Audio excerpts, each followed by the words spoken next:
Halo sobat, seperti yang kita ketahui bahwa penerimaan calon pegawai negeri sipil tidak hanya berdasarkan seleksi kompetensi dasar, namun juga harus melewati seleksi kompetensi bidang. Nah, jadwal SKB yang sudah direncanakan sebelumnya terpaksa ditunda atau diundur karena pandemi COVID-19.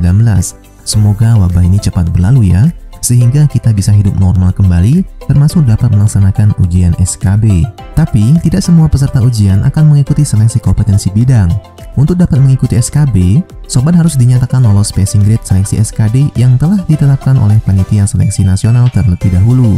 Nantinya, nilai yang didapat pada SKD dan SKB akan diakumulasikan sesuai peraturan yang berlaku.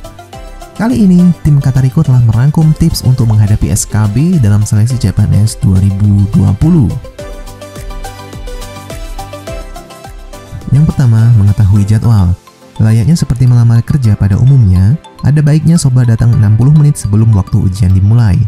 Jadwal dan lokasi ujian SKB bisa sobat lihat di dalam dokumen pedoman seleksi CPNS 2020 yang ada di setiap situs resmi kementerian atau lembaga.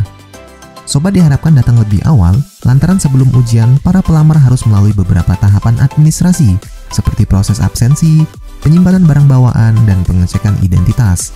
Selain itu, datang tepat waktu juga sangat diperlukan untuk membangun kesiapan mental sobat dalam menghadapi ujian nanti. Yang kedua, kuasai semua isu terkini. Untuk meningkatkan rasa percaya diri, tak ada salahnya sobat juga mempelajari isu-isu sosial terkini.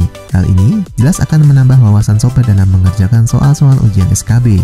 Biasanya, dalam tes ini kita dihadapkan pada soal-soal sesuai bidang yang kita lamar. Soal tersebut dikaitkan dengan kondisi dan situasi terkini di negeri ini. Misalnya, tentang pandemi COVID-19 yang mengharuskan kita untuk di rumah aja. Pelajari ya sob, siapa tahu masuk soal tipe seperti ini. Yang ketiga, latihan soal secara konsisten. Luangkan waktu selama 30 menit setiap harinya untuk mengerjakan contoh-contoh soal tes CPNS yang bisa sobat dapatkan dari buku atau modul CPNS, atau bisa juga melalui aplikasi Android. Lewat latihan soal tersebut, sobat bisa mendapatkan gambaran mengenai soal ujian yang akan dihadapi, plus cara terbaik untuk menyelesaikannya. Tak perlu panik saat mengerjakan soal ujian, dan lewati soal yang sobat anggap rumit agar waktu tes yang dimiliki dapat berjalan dengan lebih efisien. Yang terakhir, yang paling dahsyat, minta doa dari orang tua. Apabila persiapan sudah matang, ada satu hal yang penting yang harus sobat lakukan, yakni restu dari seorang ibu dan bapak. Meskipun sobat sudah belajar di rumah hingga belajar di bimbel CPNS, doa orang tua sangat penting untuk memberikan kelancaran pada setiap langkah yang akan sobat lakukan. Intinya harus seimbang antara usaha dan doa agar mendapatkan hasil yang maksimal tentunya.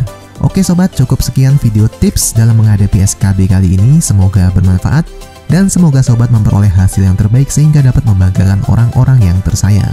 Dukung terus channel ini dengan cara subscribe, like, komen, dan share video ini ke teman-teman kalian. Terima kasih, sampai jumpa pada video berikutnya.